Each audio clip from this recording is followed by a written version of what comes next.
We've been at the Santa Maria campsite in Lacona since yesterday. Today I want to explore the Stella Peninsula by bike. At the foot of the peninsula lies the Tortuga Beach Club with a small bathing cove.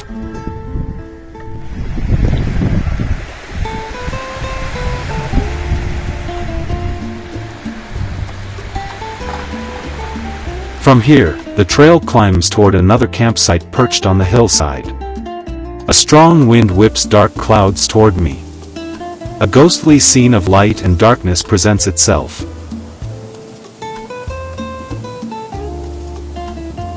Between the pebbles, I spot a blooming field bindweed.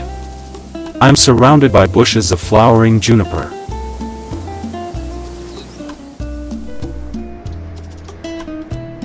Unfortunately, I can't get any further onto the peninsula via the campsite and have to go back.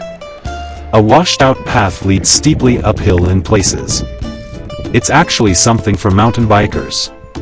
From up on the plateau, I have a magnificent view of Stella Bay. Opposite, not visible in the haze, is the mountain village of Capoliveri. However, the Capo Pini peninsula is clearly visible. Yesterday, we saw a party location here on the plateau. Down in the bay lies Margidore Beach. I've now reached the top, overlooking the Bay of Lacona. Opposite, the cliff of Capo di Fonza glows in the morning sun. I meet a few older mountain bikers and hikers here who have set out on a longer circular route, as the peninsula extends far out into the sea. However, this is impossible to manage on my bike, so I turn back. It's midday, and the humidity is literally hanging over the campsite. We're grateful for any shade.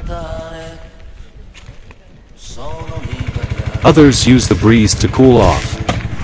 In the late afternoon, I finally enjoy the sea for a refreshing dip.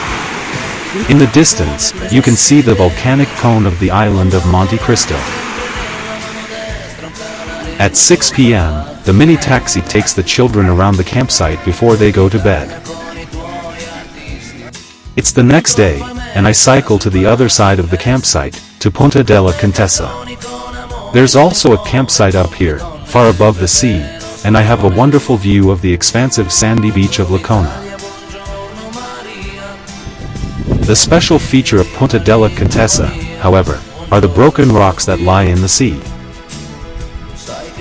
This small beach is mainly used by locals, who, however, have to endure a long walk from the parking lot. I have to climb a bit to reach the rocks. And then a magnificent panorama opens up, with crystal clear water between the rocks. A cormorant waits on a rock, waiting for the next fish. The snorkelers are probably looking for the same thing in the clear water.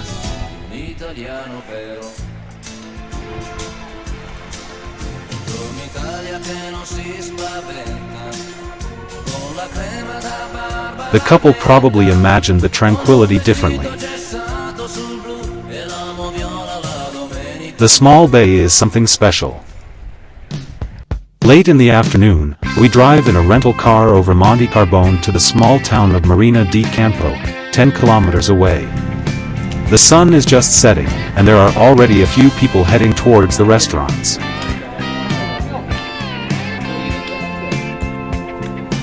We can well imagine that the pedestrian zone here is bustling during the summer months.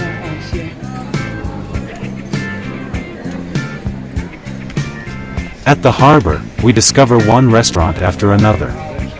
There aren't many paying customers to be seen. Music by the Eagles is already blaring from a pub. My wife has discovered yet another lampshade shop.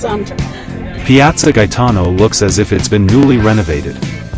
What a backdrop the giant umbrella pine tree in front of the elaborately restored building with a jewelry shop provides. The harbor has almost become quiet. The moored boats lie dreamily against the backdrop of the setting sun.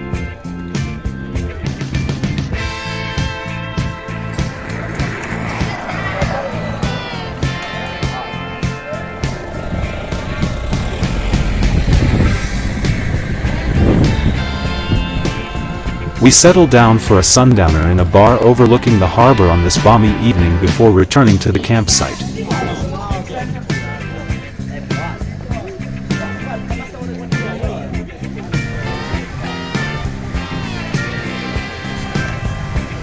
Tomorrow and the day after, we'll explore the western part of the island with our rental car.